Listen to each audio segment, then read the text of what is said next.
আশুলিয়া গণবিশ্ববিদ্যালয়ের এক শিক্ষার্থীকে মারধর ও হেনস্থার প্রতিবাদে মিরপুরগামী ইতিহাস পরিবহনের 17টি বাস আটক করে বিশ্ববিদ্যালয়ের কেন্দ্রীয় খেলার মাঠে নিয়ে আসে শিক্ষার্থীরা। এই বিষয়ের খবর জানাতে যুক্ত হচ্ছেন সহকর্মী নাজমুল হুদা।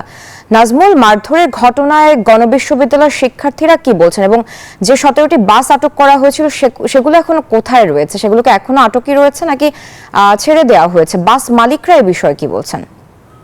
স্যার, আপনাকে ধন্যবাদ। আপনি যেমনটি বলছেন, এই মুহূর্তে রয়েছি আমি সাভারের গণবিশ্ববিদ্যালয়ের যে খেলার মাঠ, সেই খেলার মাঠে কিন্তু যে গণবিশ্ববিদ্যালয়ের প্রথম বর্ষের যে শিক্ষার্থী ওয়াসিম এবং তাকে যে মারধর করার অভিযোগে কিন্তু যে এই ইতিহাস যে পরিবহন, প্রায় 17টি পরিবহন কিন্তু একযোগে পল্লী বিদ্যুৎ বাস স্ট্যান্ড থেকে তাদেরকে এই বাসগুলি আটক করা হয়েছে এবং আটক করে কিন্তু বিশ্ববিদ্যালয়ের যে ক্যাম্পাস, সেই ক্যাম্পাসের খেলার মাঠে রাখা হয়েছে এবং বিশ্ববিদ্যালয়ের যে কর্তৃপক্ষ এবং প্রক্রিয়াল পরিবহন মালিক এবং নেতা রয়েছে তাদের সাথে কিন্তু বৈঠক করছে এবং এছাড়াও কিন্তু আশুলিয়া থানার পুলিশ এই বিষয়টি নিয়ে মীমাংসা করার জন্য কিন্তু তারা তারা আশুলিয়া থানায় কিন্তু বৈঠক করছে। একই সঙ্গে কিন্তু যে এই খেলার মাঠে আপনি দেখছেন যে এখানকার পরিবহন শ্রমিক এবং শিক্ষার্থীরাও কিন্তু আপনার